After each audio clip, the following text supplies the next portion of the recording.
Marcus Chen stepped off the transport shuttle and felt the weight of death pressing down on him. The planet Thanatos 7 stretched out before him like a wound in space. Red dust swirled across broken ground where nothing had grown for thousands of years. Above him, the sky was the color of old blood. "Another dead world," said Dr. Vextar, the team's lead researcher. His blue skin rippled with the patterns that showed he was thinking hard. 7 different civilizations died here, all at different times. Very strange. Marcus nodded but said nothing. The other team members were already setting up their equipment. The Kethari moved with careful precision, their 4 arms working together to build scanning devices. The Vorthan floated nearby, their energy-sensitive bodies glowing softly as they felt for traces of old power. Even the synthetics hummed quietly as they processed data. Everyone had a job to do. Everyone except Marcus. He was the human on the team. The others were polite about it, but Marcus knew what they thought. Humans were new to space. They were emotional and unpredictable. They saw patterns that weren't there and missed obvious facts. "The main ruins are 12 kilometers north," Dr. Vextar continued. "We'll start there tomorrow. Tonight, we set up base camp." Marcus watched the alien scientists work. They moved like they had done this 100 times before. Probably they had. Dead worlds were common in this part of the galaxy. Civilizations rose and fell like waves on a beach. The smart species learned to stay away from places like Thanatos 7. But something about this place felt different to Marcus. Wrong in a way that made his skin crawl. The other team members didn't seem to notice. They talked about energy readings and soil samples. They pointed their instruments at the broken cities in the distance and made notes. Marcus looked the other way, toward a canyon that cut deep into the planet's surface. The walls were black glass, smooth as mirrors. His scanner showed nothing there. No energy. No life signs. No reason to investigate. So why did he keep staring at it? That night, Marcus lay in his sleeping pod and listened to the wind. It made sounds like voices whispering in languages he didn't know. The other team members slept peacefully. Their breathing was steady and calm. But Marcus couldn't stop thinking about the canyon. "In the morning, Doctor," Vextar announced the day's plan. "Team Alpha will examine the northern ruins. Team Beta will study the atmospheric readings. Team Gamma will collect soil samples from the impact craters." "What about the southern canyon?" Marcus asked. Dr. Vextar's skin patterns shifted to show confusion. "The one made of black glass, about 5 kilometers south. Our scans show nothing of interest in that direction," said Zeph, one of the synthetics. Her voice was perfectly calm. "Like always. The energy readings are completely flat. Dead zone." Marcus looked around the group. Everyone was staring at him with the patient expression they used when humans said something strange. "I'd like to take a look anyway. Just to be thorough." Juno. Juno in 1. Juno in Recu." Dr. Vextar's patterns showed mild annoyance. "We have limited time here, Marcus. We need to focus on areas that might give us useful data." "I understand. I'll go alone. Won't take long." The team leader was quiet for a moment. Then his skin shifted to show resigned acceptance. "Very well. But stay in radio contact. And be back before sunset." Marcus gathered his equipment and started walking south. Behind him, he could hear the others getting ready for their real work. He knew what they were thinking. The human was chasing shadows again. Let him waste his time if he wanted to. The walk to the canyon took 2 hours. As Marcus got closer, he felt the strange feeling in his chest getting stronger.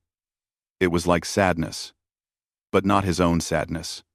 Like someone else's grief was bleeding into the air around him. The canyon was deeper than it had looked from camp. The walls dropped down into darkness, smooth as polished stone. At the bottom, something glinted in the red light of the alien sun. Marcus found a path down the canyon wall. It was narrow and dangerous, but his boots gripped the glass-like surface well enough. As he descended, the feeling of sadness got stronger. By the time he reached the bottom, it was hard to breathe. That was when he saw the ship. It was half buried in black sand. But Marcus could tell it was huge, maybe a kilometer long. The hull was silver and black, but the colors seemed to shift when he looked at them directly. The shape was wrong too.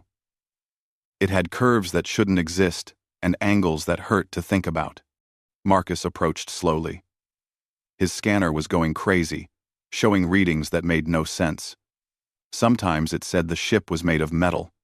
Sometimes it said the ship was made of living tissue. Sometimes it said there was no ship there at all. But Marcus could see it. He could feel it. Standing 10 meters away from the hull, Marcus stopped.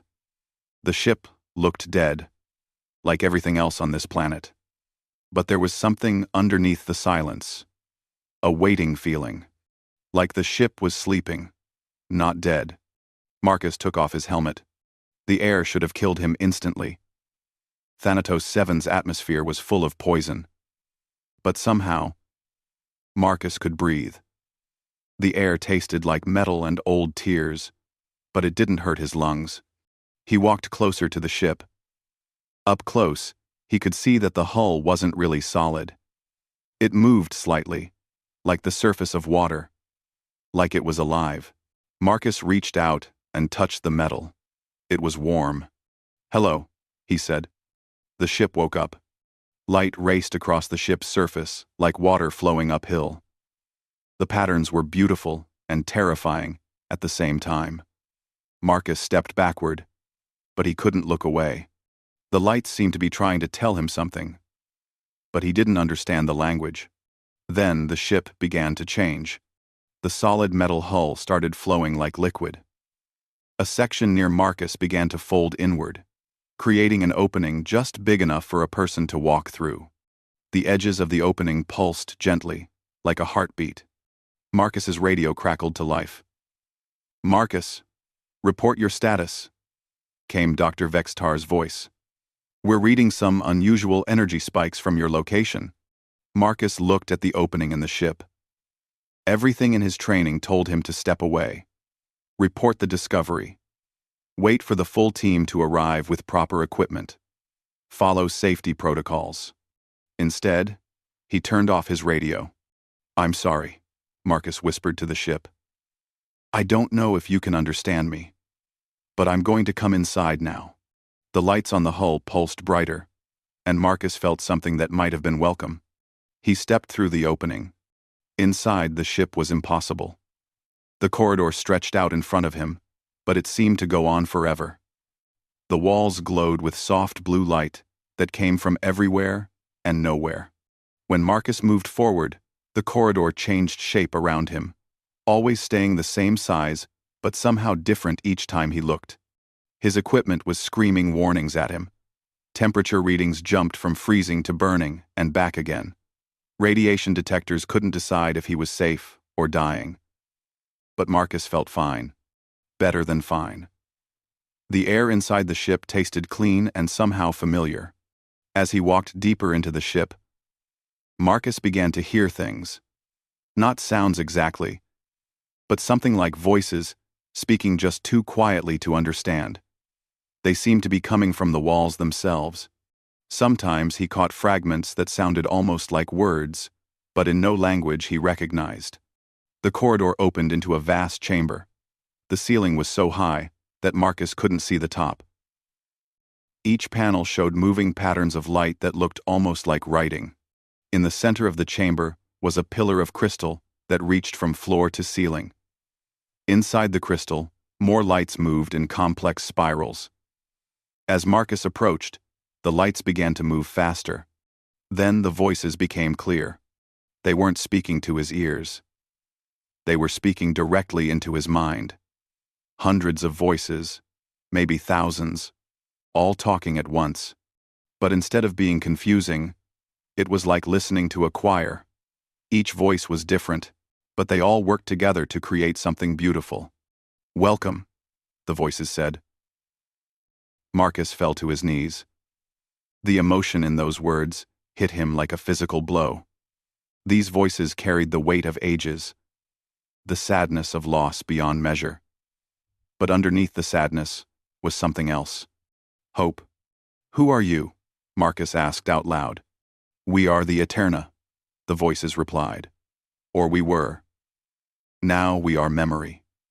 Now we are the last song of a dying star." Images flooded Marcus's mind. He saw a civilization that had reached perfect balance between biology and technology. Cities that grew like forests, but thought like computers. Beings of incredible beauty who could live forever if they chose to, but who often chose to die and be reborn as something new. The Eterna had been gardeners of the galaxy. They helped young civilizations grow. They prevented wars between species. They built wonders that lasted for millions of years. And when something threatened all life in the galaxy, they had made the ultimate sacrifice to stop it. "But why are you showing me this?" Marcus thought. "Because you can hear us," the voices replied. "In all the ages since our physical forms died, no one has been able to hear us. The Kethari are too logical. The Vorthan are too focused on energy patterns. The synthetics think only in data. But you hear with more than your ears. You understand with more than your mind." The crystal pillar began to glow brighter. Marcus could see shapes moving inside it now. Faces, maybe, or memories of faces. "This ship is called Memoriam," the voices continued. "We built it to preserve not just information, but consciousness itself. When our physical bodies were destroyed, our minds took refuge here. We are the library of our people. We are their dreams and hopes and fears. We are all that remains." "But why me?" Marcus asked. "I'm nobody special. I'm just a human. We've barely learned to travel between stars." "Ah," the voices said, and Marcus could hear something like gentle laughter in them. "You think you are just another species stumbling through the galaxy, making the same mistakes as everyone else? But you are wrong." The images changed. Marcus saw Earth as it was millions of years ago. But it wasn't empty. There were structures there. Cities that grew from the ground, like plants. Ships that looked familiar, like smaller versions of the one he was standing in.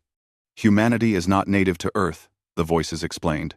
"Long ago, when we saw that our end was coming, we scattered seeds across the galaxy. Genetic templates, cultural memories, the capacity to hear what others cannot hear. Earth was one of many such worlds."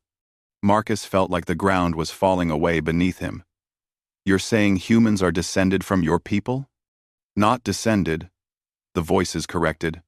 Continued. "You are what we hoped to become. You kept the parts of us that mattered most. The ability to love, to hope, to see beauty in impossible places, to sacrifice everything for others. These traits seemed like weaknesses to other species, but they were our greatest strengths."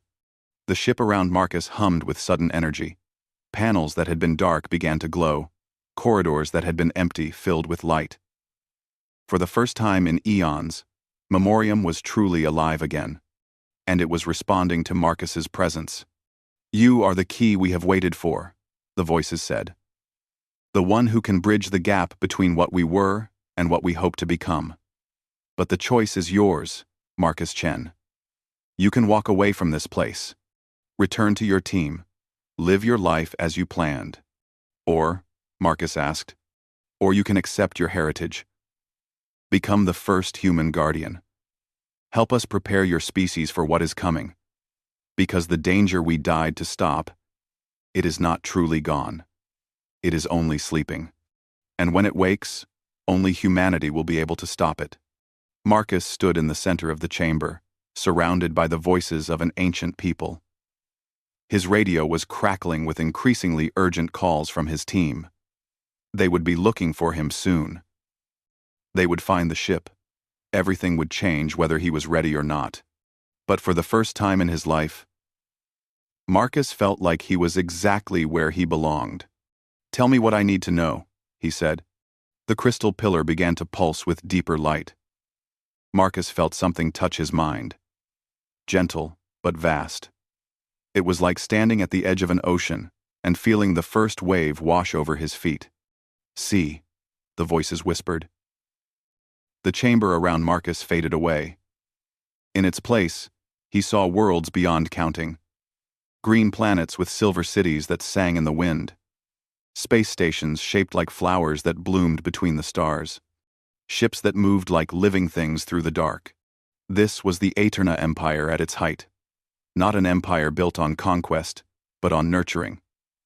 They found young species struggling to reach the stars and helped them grow. They prevented wars before they could start. They built networks of trade and knowledge that spanned the galaxy. For 10 million years, the Aeterna had been the galaxy's gardeners. They watched over countless civilizations, helping them avoid the mistakes that led to destruction. Under their guidance, art and science flourished like never before.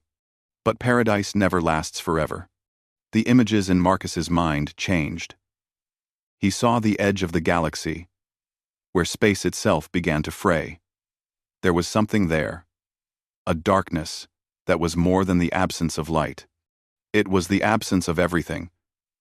Matter, energy, time, hope, memory, all of it simply gone. "We called it the Gray Tide," the voices explained. "But that name doesn't capture its true nature. It was not destruction as you understand it. It was the complete negation of existence itself." Marcus watched in horror as the darkness spread. When it touched a star, the star didn't explode or burn out. It simply ceased to be, as if it had never existed at all. When it reached a planet, not only did all life die, but the very concept that life had ever been there was erased.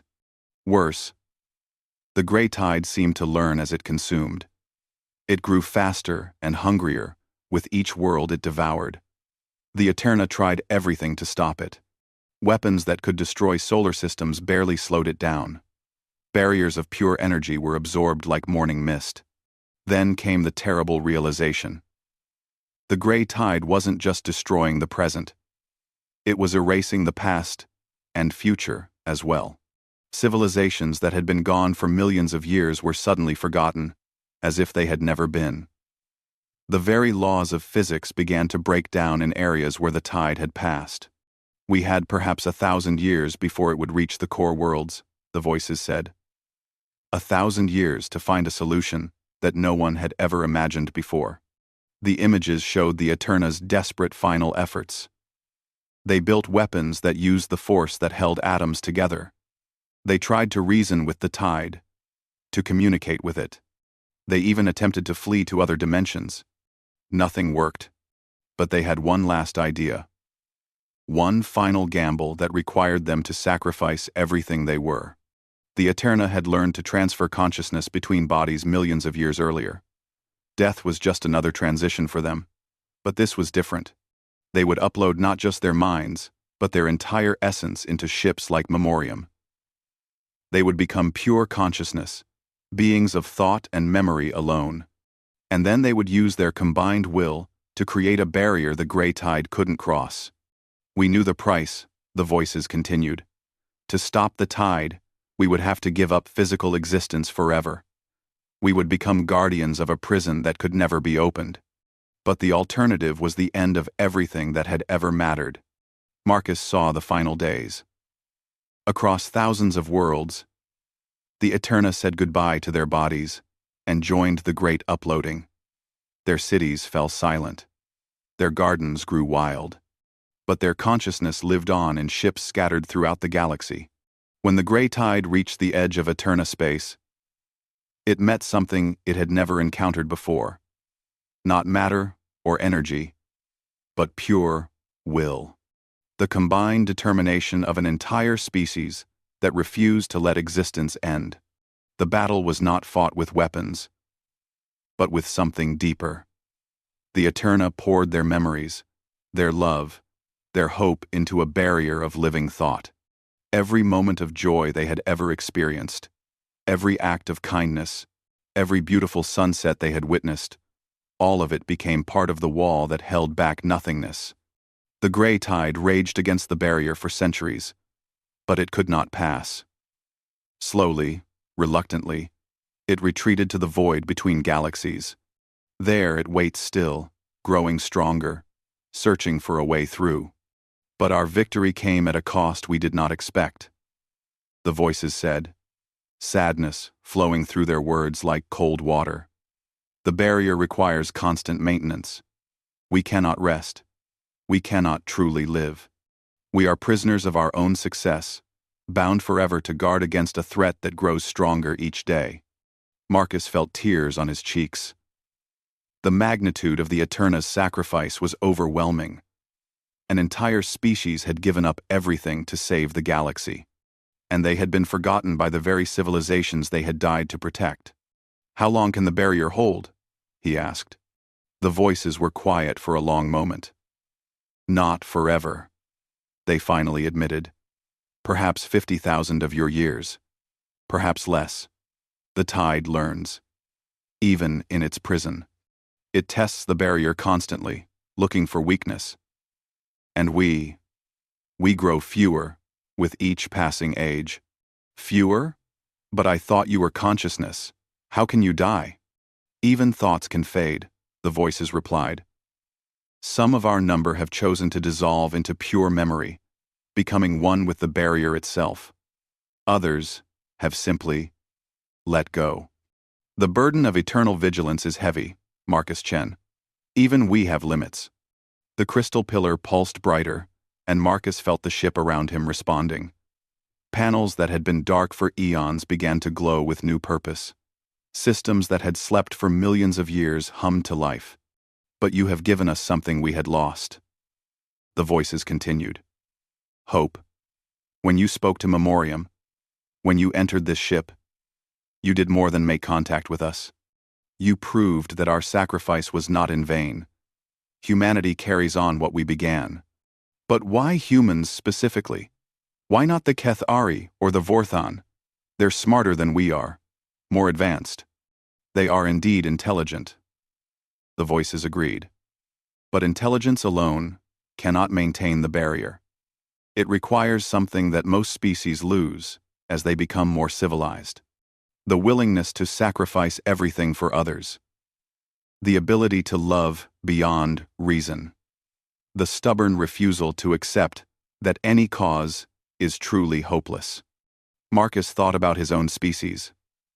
Humans were messy and emotional. They made decisions based on feelings rather than logic.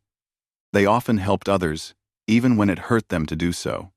Other species saw these traits as primitive, but the Eterna saw them as precious. We need you to be the bridge, the voices said.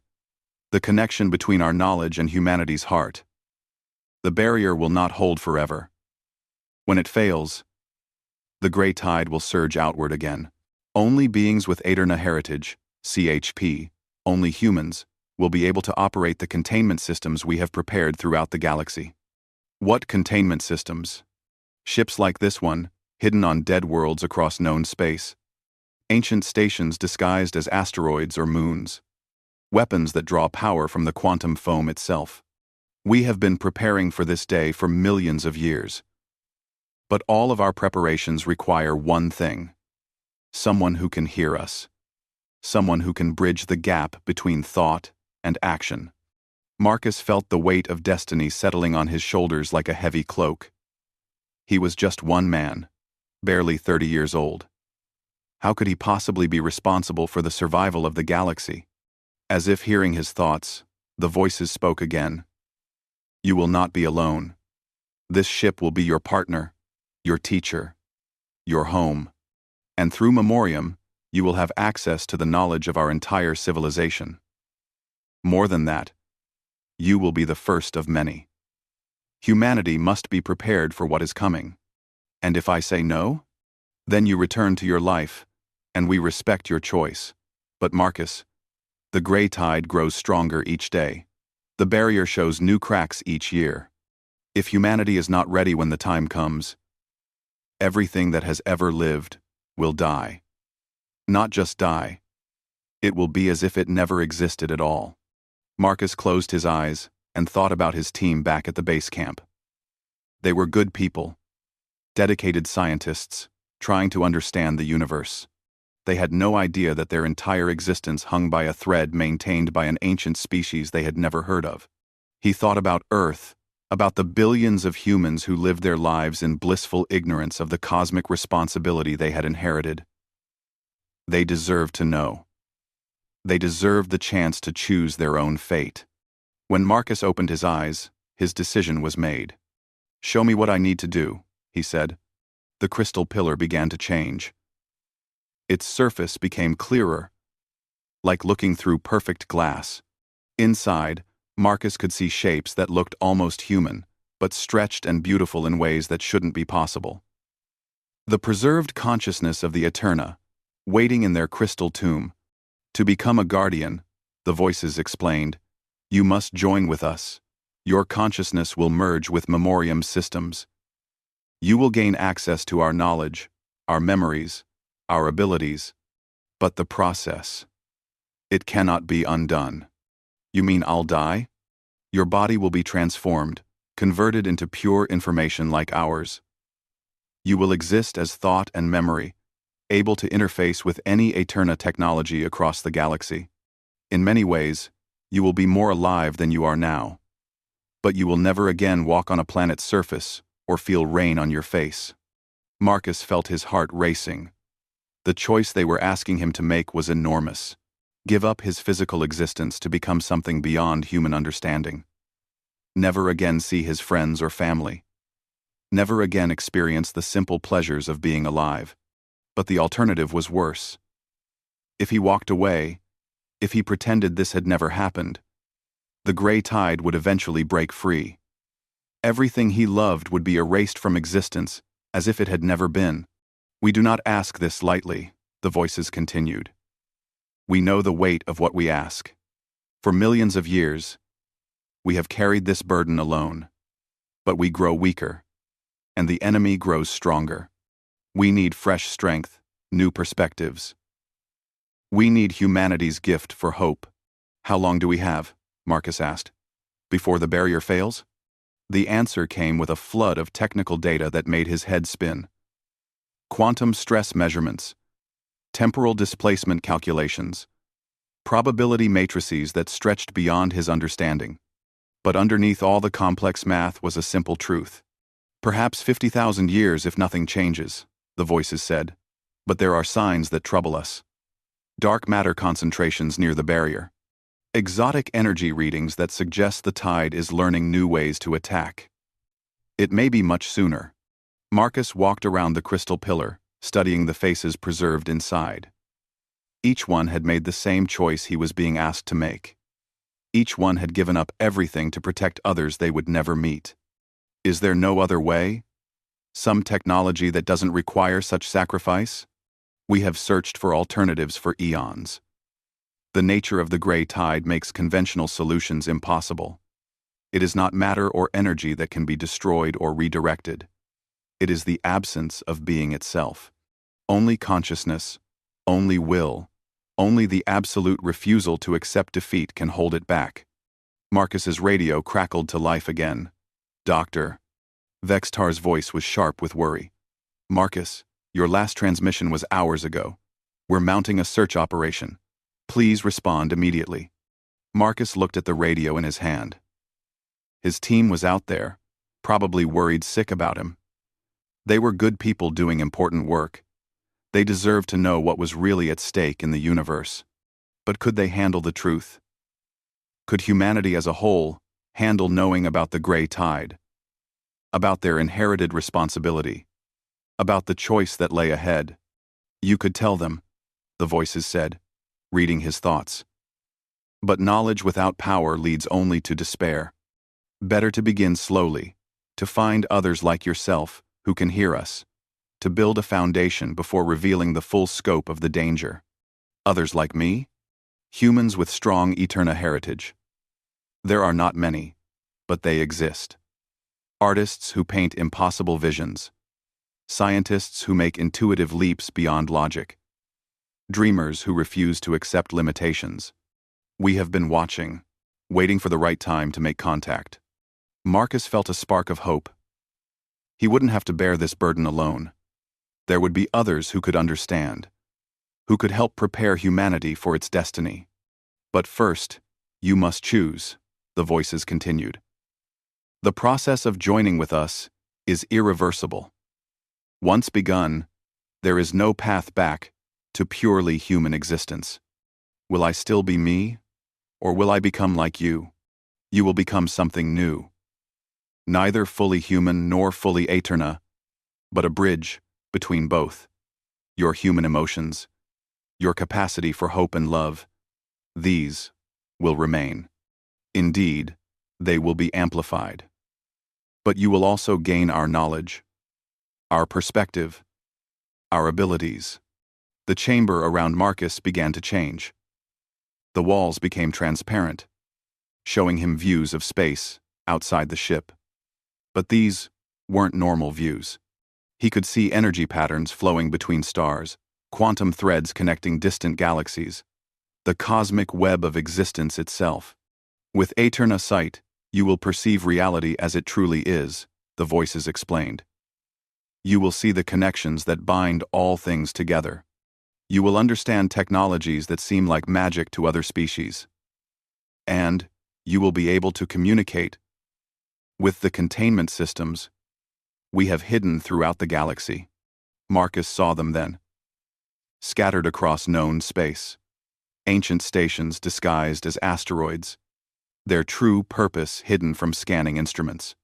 Weapons, platforms that drew power from the quantum foam itself, capable of rewriting the laws of physics in small areas. Ships like Memoriam, sleeping on dead worlds, waiting for someone with the right heritage to wake them up. But all of it was useless without human operators, without people who could hear the Aeterna voices and understand their ancient warnings. How many others would need to make this choice? Not many. A dozen Guardians could maintain the network across the galaxy. 100 would ensure redundancy. But it must begin with one. It must begin with you, Marcus Chen, because you are here now, in this moment, when the choice must be made. Marcus closed his eyes and thought about his life. He had always felt like an outsider, even among his own species.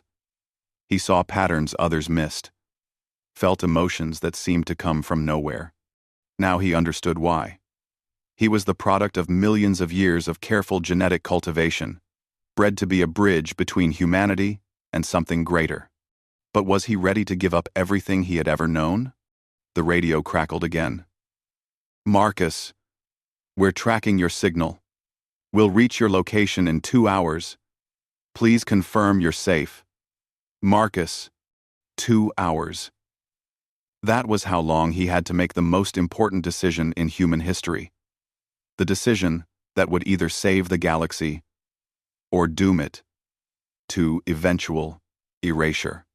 Marcus opened his eyes and looked at the crystal pillar. The faces inside seemed to be watching him, waiting for his answer. Ancient beings who had already paid the ultimate price for the survival of others. We will not pressure you, the voices said gently. The choice must be yours, freely given. If you decide to leave, we will seal this ship again and wait. Perhaps another will come in time. Perhaps humanity will find a different path. And if I choose to stay, then you become the first human guardian. You accept the responsibility we have carried for so long. You help prepare your species for the day when they must take our place as protectors of existence itself. Marcus thought about his team, about humanity, about all the species spread across the galaxy who had no idea how close they were to complete annihilation. They deserved a chance to survive, to grow, to become something wonderful. But the price was so high.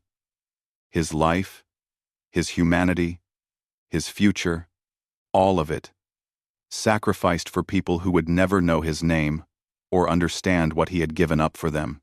Unless, is there a way to maintain some connection to the physical world, to still interact with other humans? The voices were quiet for a long moment. It is possible, they finally said. unprecedented, but theoretically feasible.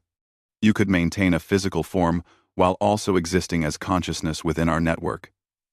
It would require great effort and constant focus, and the strain might make the transformation more difficult. Marcus felt something shift in his chest. A possibility he hadn't considered. He could become a guardian and still remain human enough to guide his species through what was coming. It would be harder, more dangerous, but it might be the key to everything. "I want to try," Marcus said. The crystal pillar began to glow brighter, and Marcus felt the ship around him responding to his decision. Systems that had slept for eons began to wake up, preparing for something that had never been attempted before. "Are you certain?" the voices asked. "This path is untested. You might lose yourself completely. Or worse, you might be trapped between states, neither fully human nor fully Eterna." Marcus looked at his radio one more time, then turned it off. In 2 hours, his team would arrive and find either Marcus Chen, the human, or something entirely new. Something that might be humanity's only hope for survival. "I'm certain," he said. "Then let us begin." Marcus stepped toward the crystal pillar and placed his hands on its surface. The material felt warm, almost alive, pulsing with the rhythm of a vast heartbeat.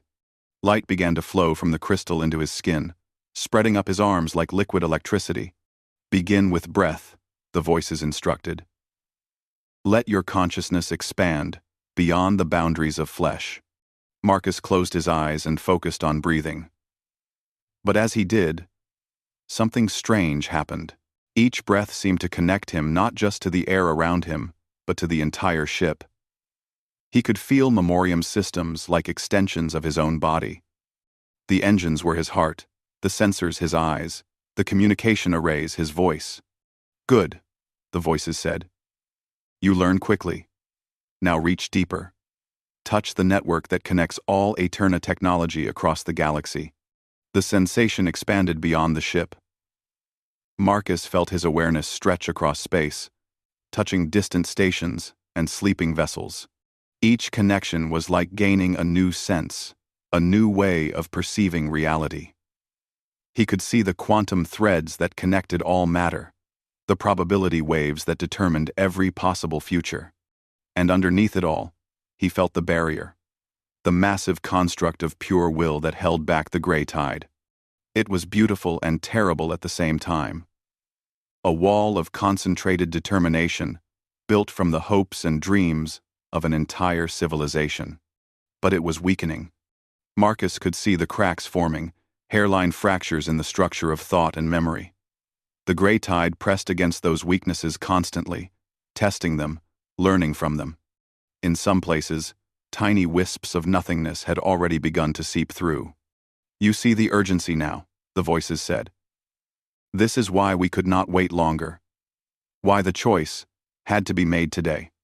The transformation was accelerating. Marcus could feel his physical form becoming less solid, more like a projection of consciousness than flesh and bone. But somehow, his human thoughts remained intact. His memories of Earth, of laughter, of simple human pleasures, all of it stayed with him. "This is unexpected," the voices murmured. "Your consciousness is adapting to the change rather than being absorbed by it. You remain distinctly yourself, while also becoming part of us." Marcus understood now why the Eterna had been surprised. They had expected him to dissolve into their collective, to lose his individuality in the process of gaining their knowledge. But human consciousness, shaped by millions of years of independent evolution, proved more resilient than they had imagined. He was becoming something new. Not human, not Eterna, but a bridge between both. The crystal pillar began to sink into the floor, and Marcus sank with it. But instead of disappearing, he found himself standing in a space that existed between dimensions. He could see the ship's chamber around him, but he could also see through the walls to the canyon outside, and beyond that, to the research camp, where his team was preparing their search. Dr. Vextar was arguing with Zeph about search patterns. The Kethari wanted to follow standard procedures, while the synthetic was suggesting a more systematic approach. Neither of them could imagine what Marcus was really doing. "You must decide quickly," the voices said. "Your team approaches. Will you reveal yourself to them now? Or wait until you better understand your new abilities?" Marcus considered his options. He could appear to them, as he had before, pretend nothing had happened, and slowly guide them toward the truth.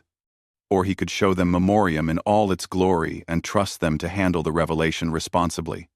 He chose a middle path. Marcus focused his consciousness and felt his physical form solidify around him. He was still connected to the ship's systems, still aware of the vast network of Aeterna technology, but to outside observers, he would appear human. Changed, perhaps, but recognizably himself. He walked back through the ship's corridors, which rearranged themselves to provide the most direct path to the exit. As he emerged from the canyon, Marcus could see lights approaching across the desert. His team had found him. "Marcus," Dr. Vextar called out as the search party reached him. "Where have you been? We've been trying to reach you for hours." "I found something," Marcus said simply. "Something important." Zeph stepped forward, her synthetic eyes glowing as they scanned him. "You appear to be unharmed, but I'm detecting unusual energy signatures around you. Have you been exposed to some form of exotic radiation?" Marcus smiled. "You could say that. Come on. I want to show you what I discovered." He led them back into the canyon. As they approached the ship, Marcus felt Memoriam responding to his thoughts. The vessel's camouflage systems were still active, making it appear as just another piece of debris to their instruments. But Marcus could make it visible if he chose to. "I don't see anything unusual," Dr. Vextar said, his skin patterns showing confusion. "Look again," Marcus said, and thought a simple command to the ship. Memoriam revealed itself. The effect was dramatic. One moment, the team was looking at empty sand and broken rock. The next, they were standing before a ship that dwarfed anything in the galactic databases. The hull shimmered with patterns of light that somehow conveyed meaning beyond language. 3 of the team members stumbled backward in shock.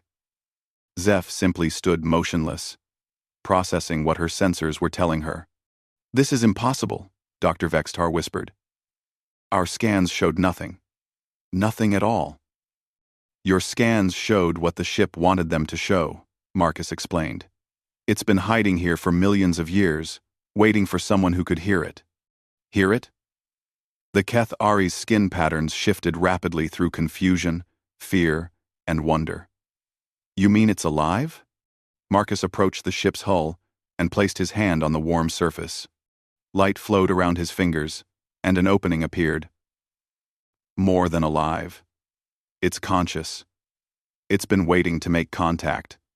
As the team watched in stunned silence, Marcus stepped inside the ship. After a moment's hesitation, they followed him.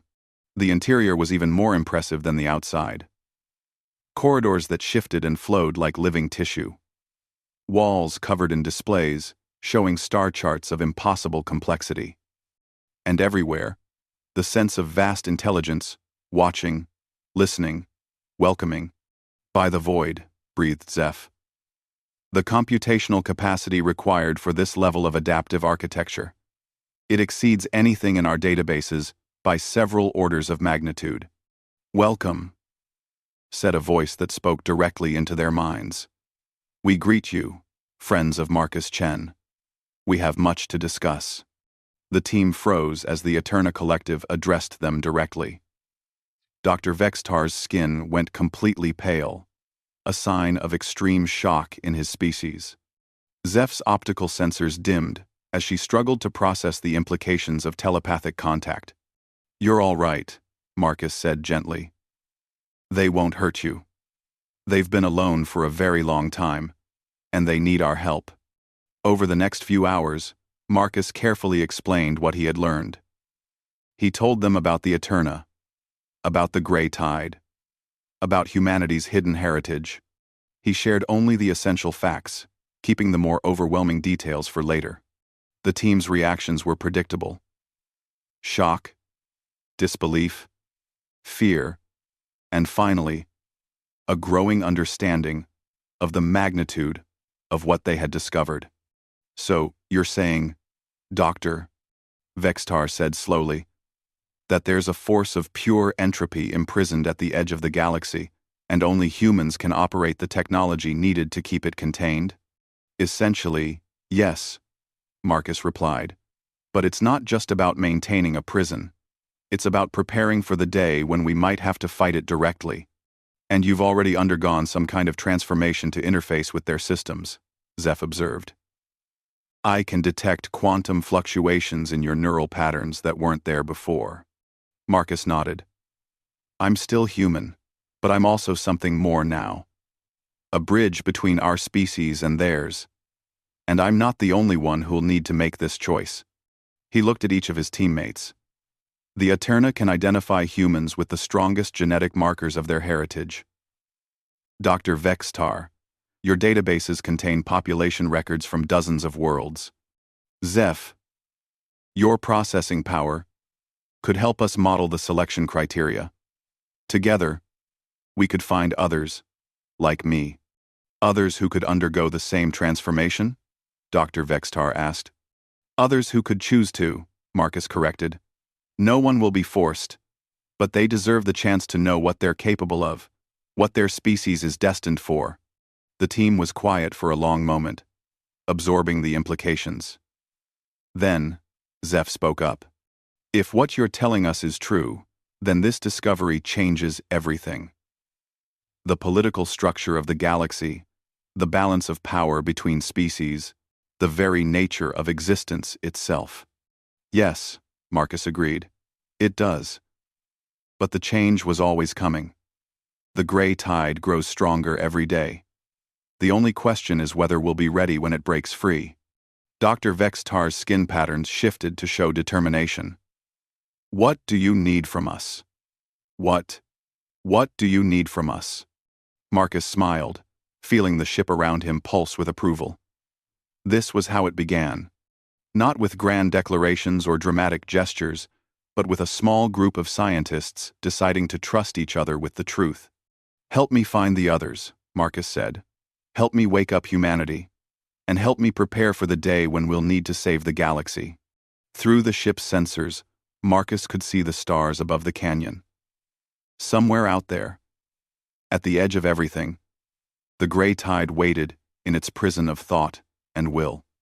But for the first time in millions of years, the Eterna were not alone in their vigil. Humanity had joined the watch. And when the time came to fight, they would be ready.